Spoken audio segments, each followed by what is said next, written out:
আমরা তো আজকে থেকে আন্দোলন করতেছি এমন না, আমরা তো গত 8 মাস ধরে আন্দোলন করতেছি, আমাদের দাবিগুলো ওনাদের বলতেছি বা আমাদের সাথে ওনারা বসছেও, বাট ওনারা শুধু মুখে আশ্বাস দিয়ে গেছে। এখন পর্যন্ত কোনো লেখিক কোনো আমাদের ইয়া দেয় না, বা কার্যক্রম যে ওনারা যে পদক্ষেপগুলো গ্রহণ করছে এরকম কোনো কিছু আমরা দেখতে পাচ্ছি না। তো আমাদের যে 48 ঘন্টার আলটিমেটাম, আমরা এখন শান্তিপূর্ণভাবে আমাদের কর্মসূচি পালন করছি, বাট যখন আমাদের 48 ঘন্টা আলটিমেটাম দেওয়া হয়েছে এর মধ্যে যদি ওনারা আমাদের দাবিগুলো না মানে বা আমাদের কোনো কার্যক্রম বা ওনারা আমাদের দাবি সম্পর্কে কোনো পদক্ষেপ না দেখে, তাহলে হচ্ছে আমরা 48 ঘন্টা পরে এই আমরা আরো কঠোর পর্যায়ে চলে যাবে। আমরা ডিপ্লোমা, আমরা 4 বছর যে দক্ষতাটা অর্জন করব সেটা সাধারণত একজন রাজমিস্ত্রি সে দক্ষতা অর্জন করতে পারে, রাজমিস্ত্রি করতে পারে, কিন্তু তার তো শিক্ষাগত যোগ্যতা লাগবে। আমরা 4টা বছর শিখবো, 4টা বছর দক্ষতা হব, কিন্তু আমাদের স্কিল দেওয়া হবে কি 13-14 গ্রেডের। তাহলে আমরা 10ম গ্রেডে কারা বসবে?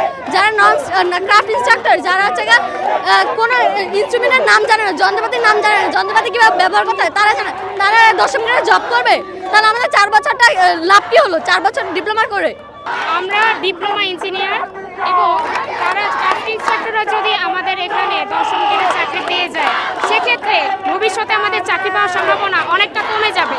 তার কারণ আমরা যেহেতু 4 বছরের একটা কোর্স করে ডিপ্লোমা ইঞ্জিনিয়ার্সটা পাস করি, সেটা অনেক কষ্ট করে পাস করি, কিন্তু তারা শুধুমাত্র এসএসসি এবং এইচএসসি বা সমমান পাস করে এসে আমাদের এখানে নিয়োগ হতে চাচ্ছে, যেটা আমরা কখনোই মেনে নিতে পারি না। সেই কারণে আমরা এই 6টা দাবি। আমরা বাংলাদেশের অন্যান্য দেশের প্রেক্ষাপটে বাংলাদেশের কারিগরি শিক্ষা অনেক অংশে আমরা পিছিয়ে আছি।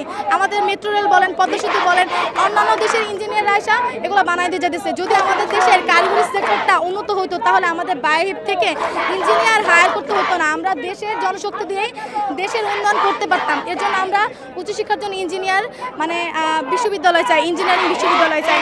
আমাদের আগামীকালকের কর্মসূচি হলো যে আমরা সরকারের কাছে 48 ঘন্টা আলটিমেটাম দিয়েছি। যদি 48 ঘন্টার ভিতরে আলটিমেটাম যদি 48 ঘন্টা না মানে বা সরকার যদি আমাদের 48 ঘন্টার ভিতরে দাবি পূরণ না করে, তাহলে আমরা লং মার্চ টু ঢাকা ডাক দেবো। তার মানে সারা বাংলাদেশের সকল পলিটেকনিক ঢাকাতে অবস্থান করবে। যদি আমার কুমিল্লার রাজপথে রক্ত দিতে হয়, আমরা আবারও রক্ত দিতে প্রস্তুত। আমরা আমাদের 10ম গ্রেড বাস্তবায়ন না করে, আমাদের 6তম অধিকার আদায় না করে আমরা ঘরে ফিরে যাব না।